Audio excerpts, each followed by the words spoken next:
Imagine the late 1960s, a professional recording studio somewhere in London or New York. On the rack sits a reel-to-reel tape recorder with a single word on the front panel, Akai.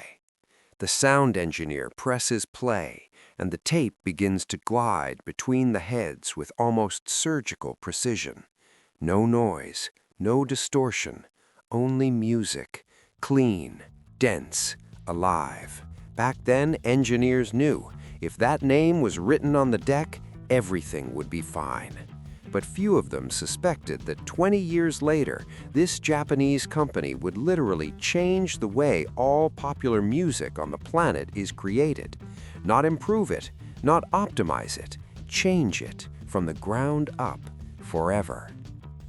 This is the story of Akai. It all began in 1929 when Masukichi Akai founded a small enterprise in Tokyo called Akai Electric Company Ltd. The company dealt with electronics in the broad sense. It was a time when Japanese industry was only beginning to search for its place in the global market. Later, the founder was joined by his son, Saburo Akai, who gave the company the direction that made it famous. Some sources call 1946 the real founding date, right after the end of the war, when Japan began rebuilding and looking toward the future. Either way, it was in the post-war decades that Akai found its path. The post-war world was experiencing a real boom in home electronics. People wanted to listen to music at home, not only on the radio, but on their own recordings. The consumer tape recorder market was only just forming, and those who could build better equipment than others got everything. Akai decided to bet not on price and not on design, but on the thing that ultimately decides everything, the quality of recording and playback. In the 1950s and 1960s, reel-to-reel tape recorders were the peak of audio technology. Professional studios used large stationary machines, but the market for home and semi-professional equipment was only beginning to form. Akai entered it confidently and immediately showed that it knew how to build equipment differently. The main trump card were the magnetic heads, the heart of any tape recorder. In the late 1960s, the company mastered cross-field recording, borrowed from the Norwegian firm Tandberg, which significantly improved high-frequency playback. But Akai did not stop there and went further, developing its own heads made of glass and ferrite crystal, called GX. This was not a marketing story. It was a real technical advantage that was noticed and appreciated all over the world. What made GX heads special? Ordinary permalloy heads gradually wore down from contact with the tape. After a few hundred hours of operation, the geometry changed, the gap widened, and the sound degraded. Akai's ferrite heads practically did not wear out. The company openly stated that its heads lasted dozens of times longer than competitors, and it was true. For the consumer, this meant a simple thing.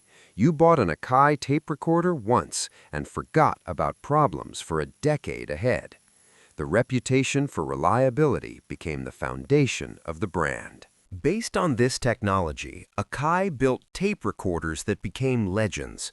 The flagship reel-to-reel machines of that time weighed 10 to 12 kilograms, had huge reels 27 centimeters in diameter, and needle VU meters that seemed to live their own lives during playback.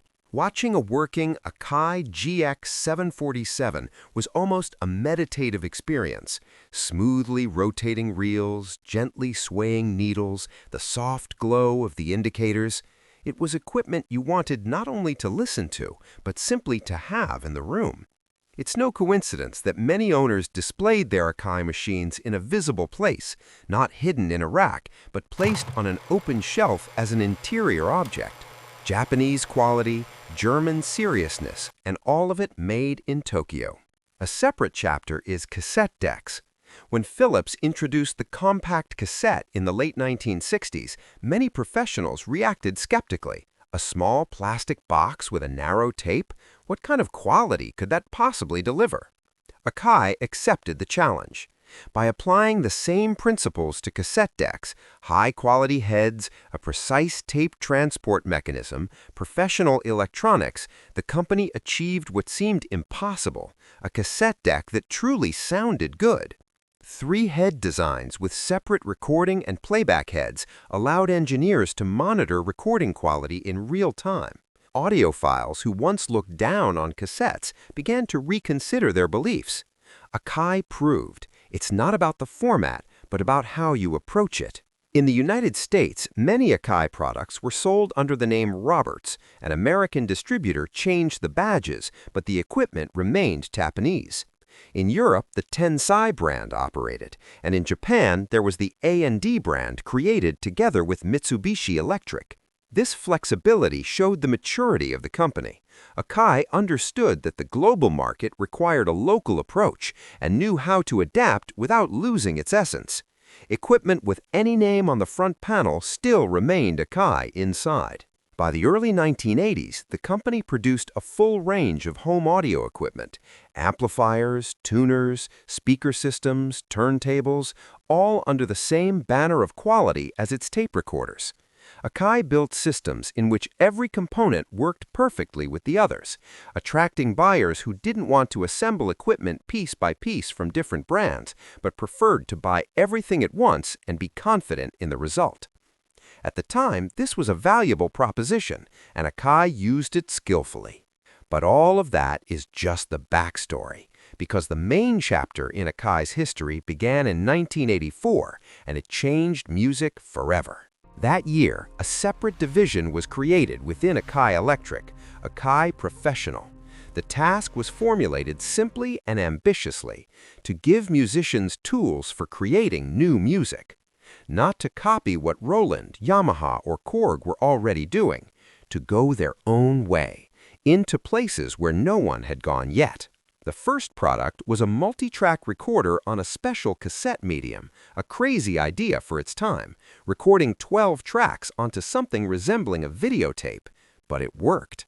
The quality rivaled expensive studio machines using professional tape, while the price was fundamentally lower. Small studios and musicians who previously could not afford multi-track recording suddenly gained that opportunity. It was a classic story of the democratization of technology, and Akai Professional defined its philosophy in exactly this way, from the very first step. Next came synthesizers. Akai's first 8-voice analog synthesizer was released in 1984 and immediately attracted attention. Not because it was revolutionary, but because it sounded different from its competitors. Rougher, more aggressive, with a living character that you wanted to hear in music. Subsequent instruments in the series, appearing around 1986, developed the same approach. They could split the keyboard into zones, assigning different timbres to different octaves, which opened new possibilities for live performances. Akai had a distinctive view of sound synthesis, and it was noticeable. But the real revolution came with samplers.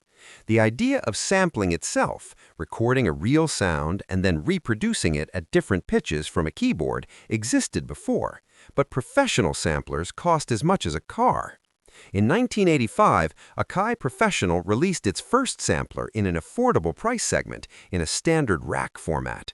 It could store only one sound at a time and provided just 1 second of recording at maximum quality, ridiculously little by modern standards, but it was an entry point that had not existed before.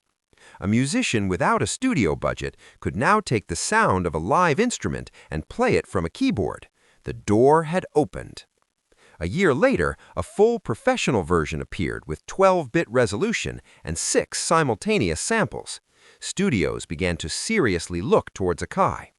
And in 1988, the S1000 was released, and the musical world paused for a moment to realize what had just happened. The S1000 was the first 16-bit sampler with sound quality comparable to a compact disc. If you listen to hits from that era, pop, rock, R&B, electronic music, in most cases you are hearing sounds that passed through this device.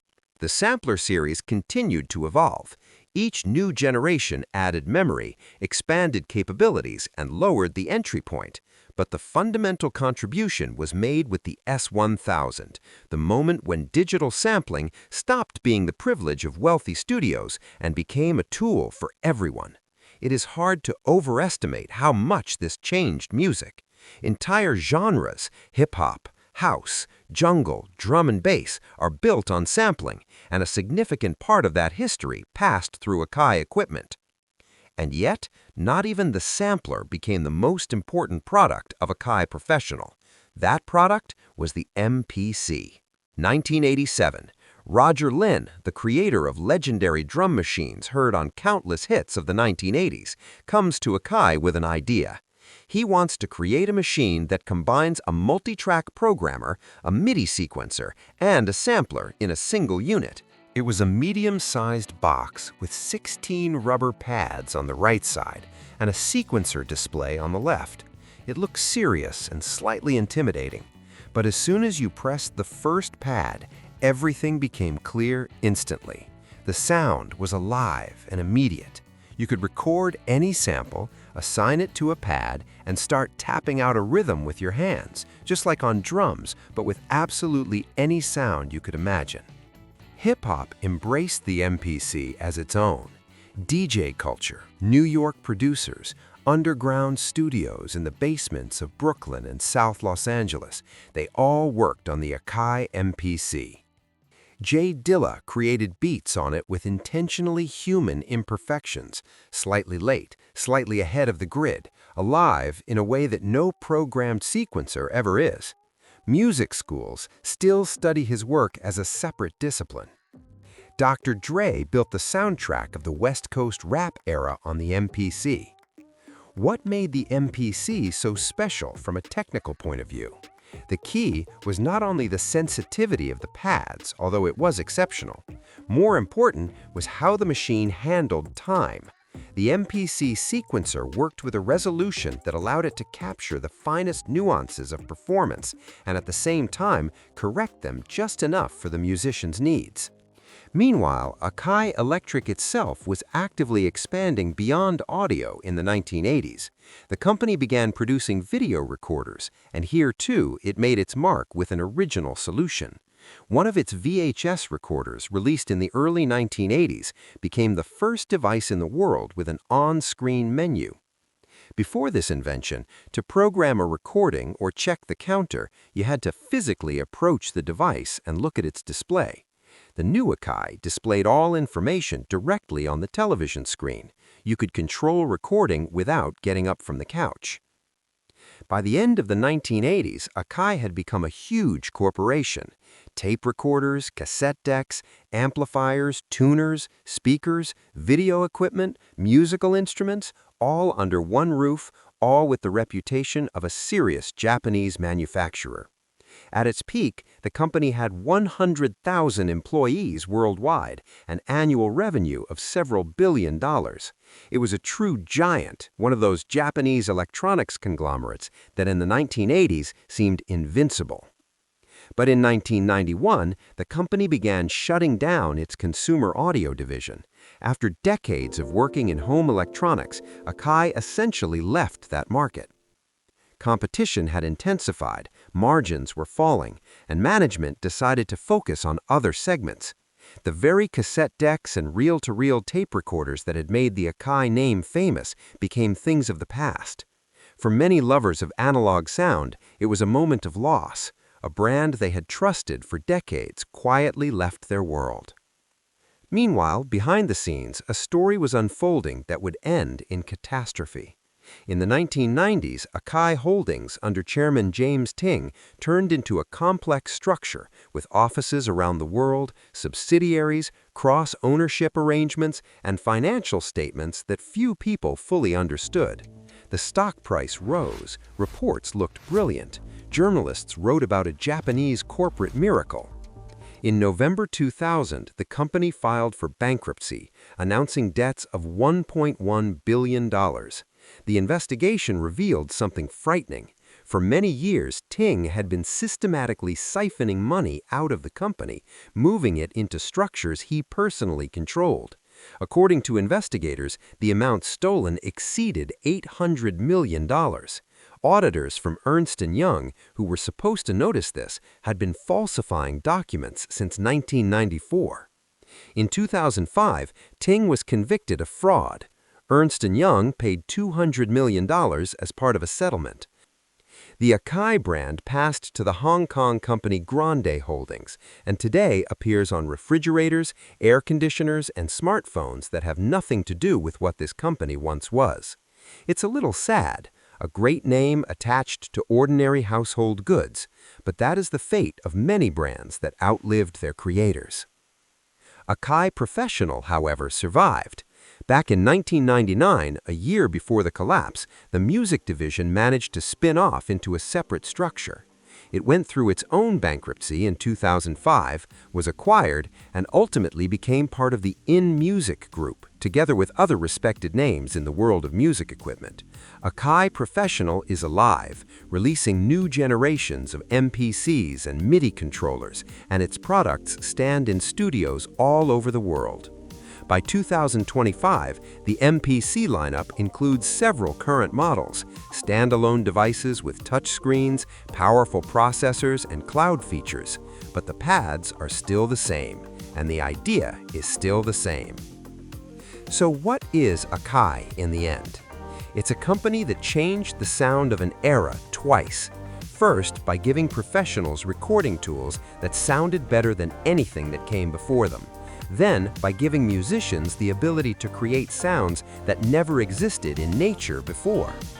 A reel-to-reel tape recorder with proprietary heads in a 1970s studio, and an MPC with pads in a 1990s home studio.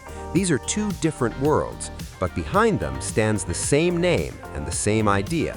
Sound can be better, and we know how. Many great brands leave behind products. Akai left behind music, specific songs, specific beats, specific recordings you have heard, and perhaps did not know that behind them stood this Japanese company with Tokyo roots and an incredible story. Did you ever have anything from Akai? A cassette deck, a reel-to-reel tape recorder, or maybe you once held an MPC in your hands and pressed the pads? Write in the comments. We're genuinely curious.